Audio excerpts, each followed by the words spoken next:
Hello दोस्तों, प्रस्तुत है आज की कहानी। रानी अपनी दादी से बहुत प्यार करती है। रानी अभी मात्र 10 साल की है।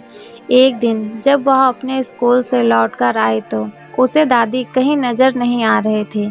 उसने दादी का कमरा, बाथरूम, पूरा घर देख लिया, लेकिन दादी कहीं नहीं मिली।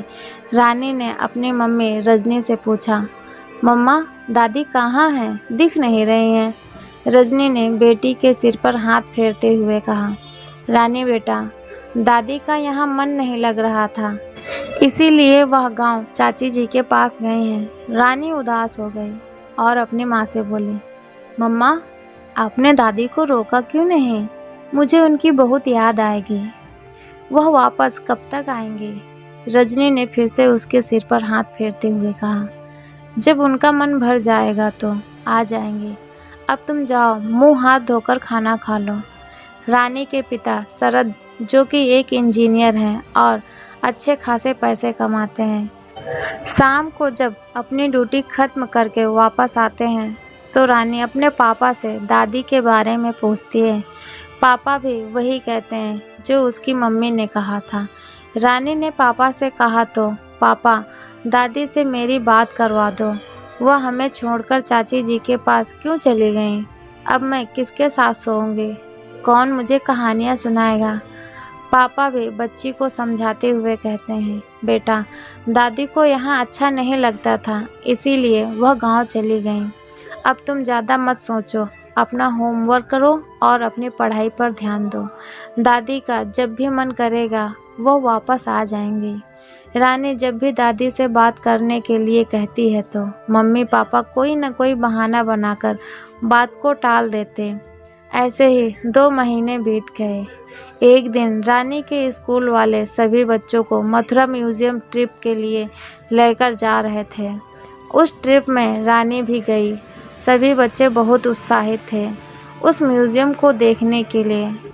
अध्यापकों ने बड़ी सतर्कता के साथ सभी बच्चों को वहाँ की रखी वस्तुओं के बारे में समझाया।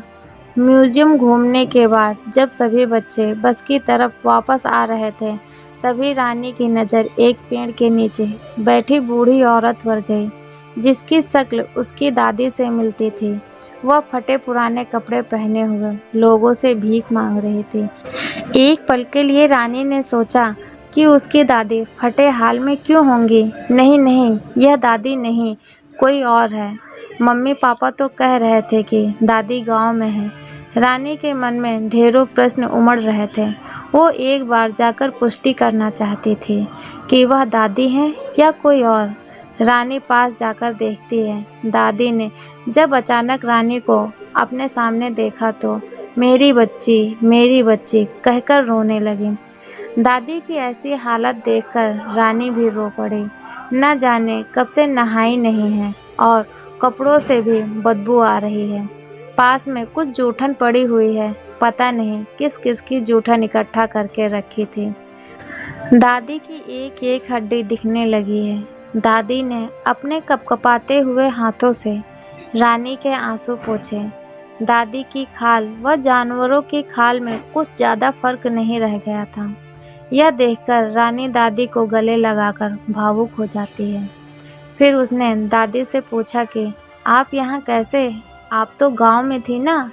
दादी ने कहा, कुछ नहीं बेटा, बस किस्मत खराब है। कुछ बुरे कर्म किए थे, उनका ही फल मिल रहा है। रानी ने कहा, दादी उठो, मेरे साथ घर चलो। दादी कहती है, नहीं बेटा, मेरा कोई घर नहीं है। जिंदगी के कुछ दिन बचे हैं, यही घूम फिर के कट जाएंगे। रानी ने कहा, हमारे होते हुए आप भीख मांगकर खाओगे। दादी कहती है, बेटा, और कोई चारा भी तो नहीं है। रानी अपनी दादी का हाथ पकड़कर कहती है, नहीं, आप मेरे साथ घर चलोगी। मैं आपको ऐसे भीख मांगने के लिए नहीं छोड़ सकती।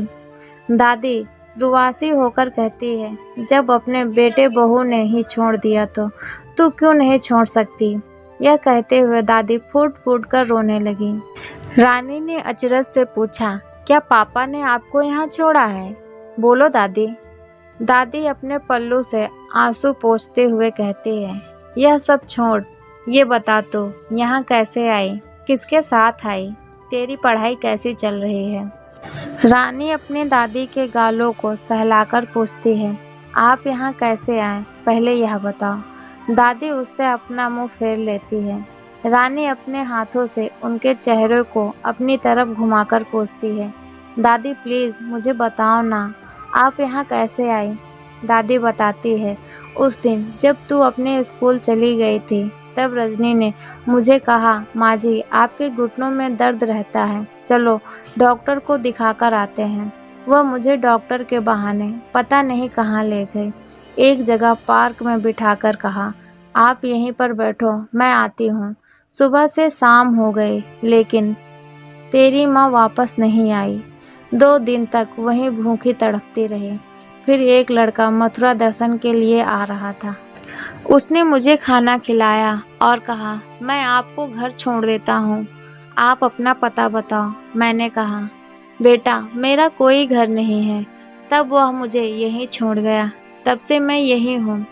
रानी को आज अपने मम्मी पापा से घृणा हो रही थी, जिन्होंने उसकी दादी को मरने के लिए छोड़ दिया। इतने में रानी को ढूंढते हुए उसके सर व मैडम आ गए। उन्होंने उन दोनों की सारी बातें सुन ली थी। मैडम ने कहा, रानी तुम्हारी दादी को मैं अपने पास रखूंगी, तुम परेशान मत हो। रानी रोकर कहती है, नहीं मैडम, मेरी दादी मेरे साथ ही रहेंगी।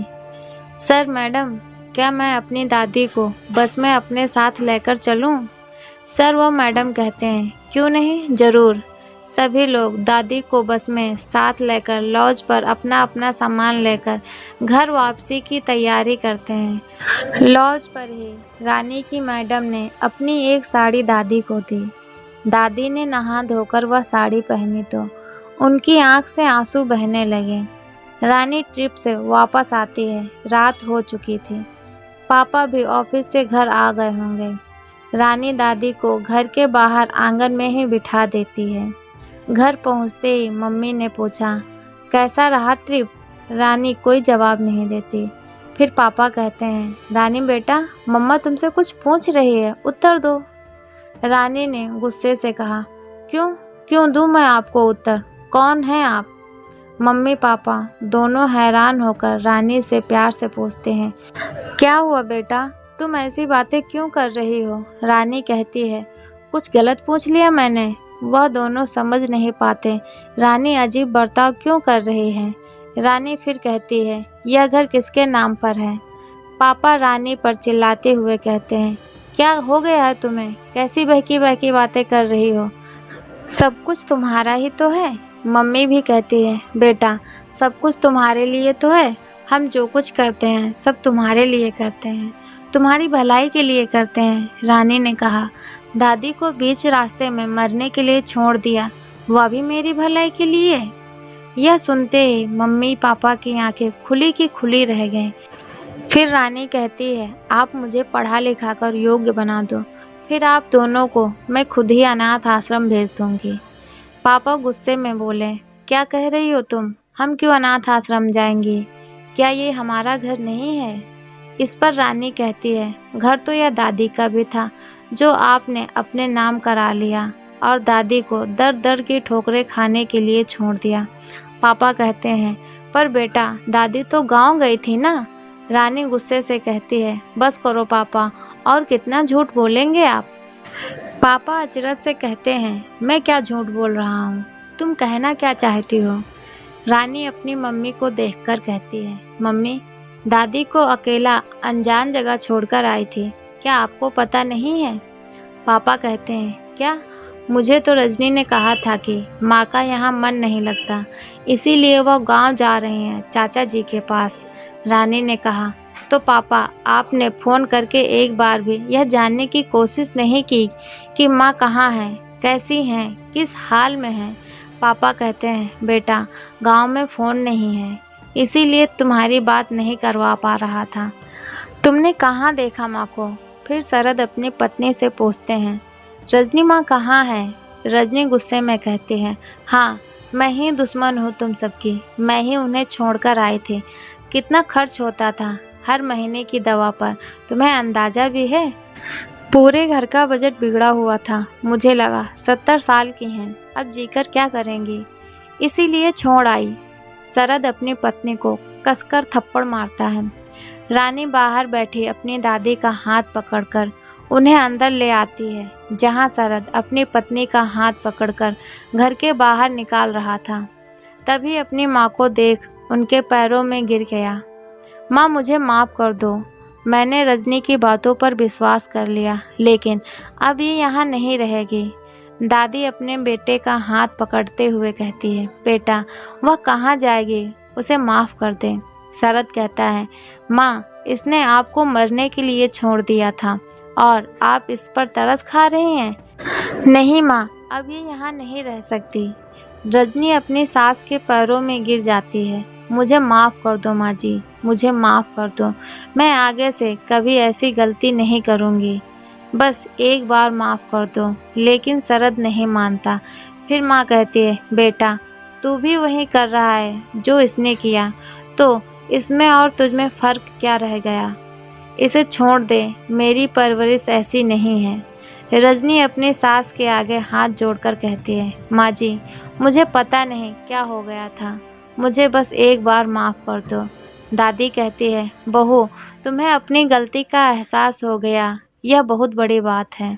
यह बात ध्यान रखना, हम जैसा करते हैं हमारे बच्चे भी वैसे ही करते हैं। तो दोस्तों, कैसी लगी ये मेरी कहानी?